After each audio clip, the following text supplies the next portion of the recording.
Grab your popcorn as we recap this movie about what happens to the rich when their boat sinks, and they are washed ashore with the boat cleaning crew. The movie begins with a man interviewing some male models who are preparing for a casting call. Later on, the interviewer plays with the male models and focuses on one of them named Carl. Shortly after, Carl walks in to meet the judges, and they tell him to do a walk for them. When he's done, someone else walks in. At a fashion show, Carl is seen in the audience. Shortly after, a female model named Yaya walks out on the carpet as the crowd chants her name. After the show, Yaya and Carl are seen having dinner at an exquisite restaurant. When the waiter brings the bill, Yaya thanks the waiter and waits for Carl to pick it up. Carl is disturbed by this and mentions that she always does that. Yaya gets angry and Carl calms her down. Eventually, Carl pays for dinner. Classic simp. In the taxi, Yaya says she thinks it's just not hot to talk about money. Carl tries to speak to her about how he doesn't want their relationship to sink into stereotypical roles in society and wants them to be equal.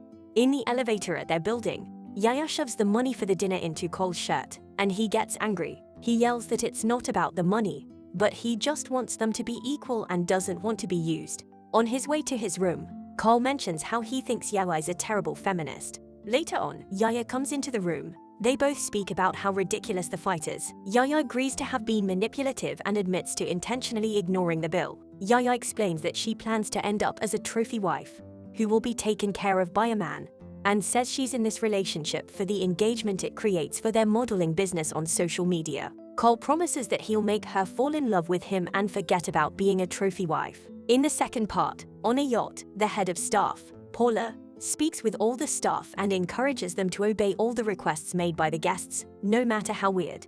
So they get very generous tips at the end of the journey. Meanwhile, Carl and Yaya are seen in a room on the yacht. A housekeeper named Abigail comes to clean the room, but they tell her to buzz off. On the deck, Carl takes some pictures of Yaya for her social media. Later, Carl notices Yaya smiling at one of the shirtless men in the crew.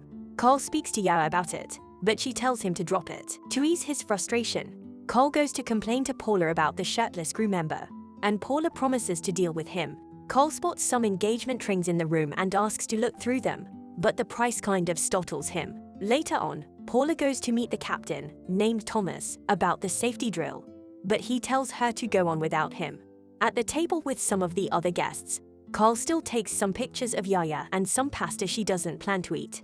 A rich Russian couple named Dmitry and Vera sit nearby and watch them. Dmitry explains to them that he has built a very great empire from his fertilizer business. Next to Dmitry and Vera is Ludmila, Dmitry's mistress. Nearby, a woman named Therese has some drinks. An old couple named Clementine and Winston introduce themselves to Therese, but she is unable to respond.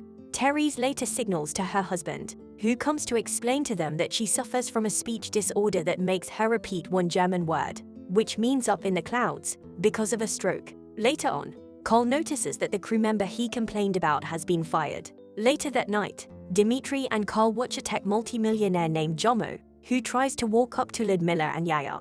Jomo asks the women to take pictures of him, and when they do, he offers to buy them some Rolex watches to show his appreciation. He definitely expects more from them. Below deck, Paula tries to reach out to Thomas about coming out of his hole for the captain's dinner with the guest, but he procrastinates.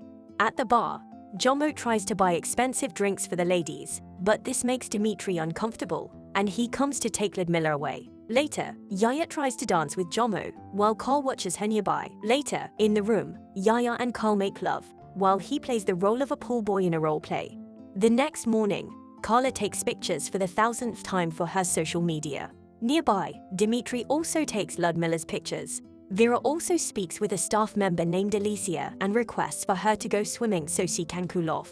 Alicia agrees, even though it's against the rules since Paula had told them to obey the guests. Later on, Paula meets one of the chief crew members named Darius to tell the guests that the crew can't go for a swim, since Thomas is not available, but he refuses since he's on a break. Shortly after, Paula goes to knock on Thomas' door once again, but he doesn't answer. She runs into one of the guests, who complains that some of the sails look dirty.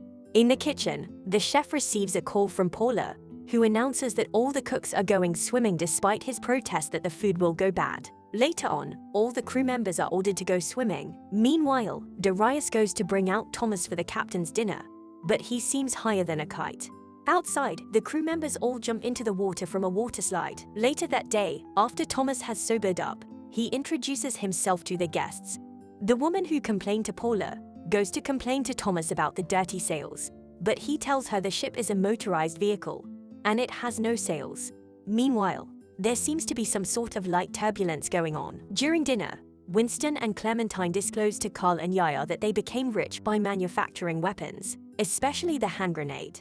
The guests are all served odd-looking seafood, probably because they didn't give the chef enough time to cook. The captain decides to have hamburgers and French fries since he's a straightforward guy, while Jomo stares at the grilled and smoked octopus on his plate. Meanwhile, Vera seems to be choking on her food. Shortly after, some of the guests become seasick and start to vomit. Jomo finally vomits his octopus. Meanwhile, the captain seems to be the only one enjoying his meal. In the dining room, the captain and Dimitri talk about capitalism and communism. Shortly after, the captain and Dimitri have a drinking game, but Dimitri doesn't know he's up against a demigod of alcohol and becomes terribly high. In the captain's cabin, Dimitri, who is now drunk, starts to say nonsense into the microphone, and the captain comes to join him. Meanwhile, the ship starts to tumble around. Darius and Paula come to the captain's cabin and try to stop them from scaring the guests with all their noise. Later, the crew members are seen doing a marvelous job of mopping the floors. Meanwhile, Vera is seen in the restroom, having a hard time doing her business, as the turbulence and her seasickness get worse. Meanwhile, Paula gets into an argument with Dimitri, who claims he is the new owner of the ship. Later, Thomas starts to say some very wise words into the microphone about philanthropy while he is dead drunk.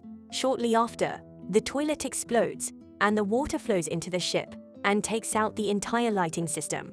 In the captain's cabin, Thomas reads something to Dimitri about the government's dirty deeds and murders, but he's reading into the microphone, so the entire ship hears him. Meanwhile, aboard the ship, some of the guests put on life jackets due to the turbulence and lack of faith in their captain.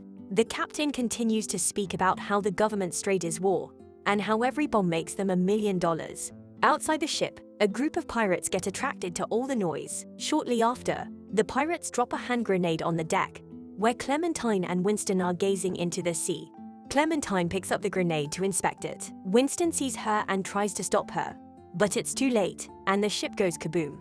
A few hours later, some of the crews and the guests are washed ashore. Dimitri walks up to one of the men named Nelson, who says he works in the engine room, and accuses him of being a pirate because of the color of his skin. While Paula tries to defuse the situation, Therese, Carl, Yaya, Jomo, and Abigail are also washed ashore. Late at night, a mysterious screech awakes them up. Out of fear, they all run towards the sea and fire the flares, despite Paula's protests. The next morning, they find a lifeboat that has been washed ashore. They open it to find Abigail and some supplies of water and food. Paula orders Abigail to bring out the water and food, and she offers them to the guests, still trying to keep up good customer service. As they sit down to eat, Abigail goes into the sea and catches an octopus. Paula asks the guests if they know how to make a fire or clean an octopus, but it seems only Abigail has survival skills. Later that night, Abigail refuses to share a large part of the food with the rest of the people because she did most of the work. Paula tries to remind her that she is only a toilet manager and needs to follow her instructions, but Abigail usurps authority and makes them call her the captain by giving them food. The real captain is probably sleeping with the fishes. Later on, Abigail takes Yaya and Paula with her into the lifeboat and leaves the rest of them outside, with the fire. Jomo and Dimitri later offer to give Abigail their Rolex watches in exchange for staying in the lifeboat, but she doesn't listen. Outside, Nelson and Carl find out that Abigail left her bags filled with pretzels and go ahead and steal some. The next morning, Vera's body washes up on the shore, and Dimitri cries over her, but he ensures he takes back the jewels on her since she won't need them. Later, Abigail corrects the boys for putting out the fire since they don't know how to make one. Abigail informs them that she's looking for a pack of pretzels, but the boys lie and say they didn't take it. Yaya, Paula, and Abigail seem to have formed a close-knit gang, and they interrogate Nelson and Carl. Carl gets tired of being treated like this and speaks up, but Abigail tells him he has to look for his food from now on. Abigail and the girls later go hunting for food. When Abigail, Yaya, and Paula return with some fish, Dimitri does some more bootlicking just to survive.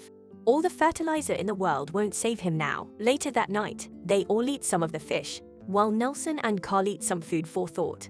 Abigail heads to the lifeboat and tells Carl he's going to have to sleep in the lifeboat with her since he doesn't have anything to eat. Close to the lifeboat, Carl argues with Yaya, to whom he now gives the entire pack of pretzels that Abigail had given him. Yaya gets jealous and tells him he cannot get involved in anything obscene with Abigail while they are sleeping. Abigail continues to call out to Carl with a whistle. The next morning, Yaya appears angry at Carl, but still takes his pretzels. The same cycle goes on for several days, and Jomo and Dimitri spend their time making fun of Carl by blowing a whistle. Nearby, Nelson and Terry's get to know each other better. The men keep blowing a whistle as Carl walks by, and Carl forcefully takes it out of their hands. They only resort to using their lips. Some days later, the men go hunting, and Dimitri now has a full beard since the bobbers on the island offer terrible service. They find a wild donkey, and Jomo, who has become macho from all the hunger, decides to pummel it to death with a rock. Later, the guys help him with post-traumatic stress disorder, since the worst harm he has ever done is kill some bugs. Later that night, they all celebrate Jomo, who gives them a speech about wild donkeys, since he's now the expert. Yaya notices Carl's hand under Abigail's jacket and challenges him, but he says he's just resting his hand. In retaliation, Yaya decides to kiss Jomo in front of everyone. Later that night, in the lifeboat, Carl seems uncomfortable because Abigail is buying his body in exchange for food. Abigail starts to manipulatively say that she does so much for them on this island, and she considers taking their relationship public. But he's unsure about this. The two end the night with just doing it, and not making it complicated. The next morning, Dimitri gets a haircut from Nelson, who seems to have some real skills. In return, Dimitri gives him some business advice. Yaya decides to borrow a backpack from Abigail so she can head into the mountain, and Yaya decides to go with her. During their walk, Yaya compliments Abigail's leadership skills. Yaya seems to be climbing the mountain with ease, but Abigail seems to be having the worst time of her life. Near the shore, Terry spots a trader selling clothing accessories and calls out to him. She tries to explain her predicament to the man, but he doesn't understand and leaves. If it weren't for her speech impediment, she would have been able to tell the rest of the survivors. Meanwhile, Yaya finds out that they've all been camping close to a luxury resort the whole time. Yaya proceeds to enter the luxury resort to get some help, but Abigail tries to stop her from going in, probably realizing she'll soon be losing all her power. She calls for Yaya to come with her to enjoy the moment. Abigail pretends to go take a pee and decides to smash Yaya's head with a rock. As she creeps closer to Yaya, Yaya talks about getting Abigail a job as an assistant when they get back. It's left for the viewer to decide if Abigail actually killed Yaya or not. Meanwhile, Carl runs through the woods like a crazy person, ignoring the cuts the vegetation makes on his skin, thus ruining his moneymaker face. What did you guys think of the movie? If you were poor like Abigail, would you have been as corrupt as her? Or do you think she fairly treated those rich people because of how poorly she was treated? Subscribe for more videos like this. Turn on notifications and leave a like. It really helps the channel.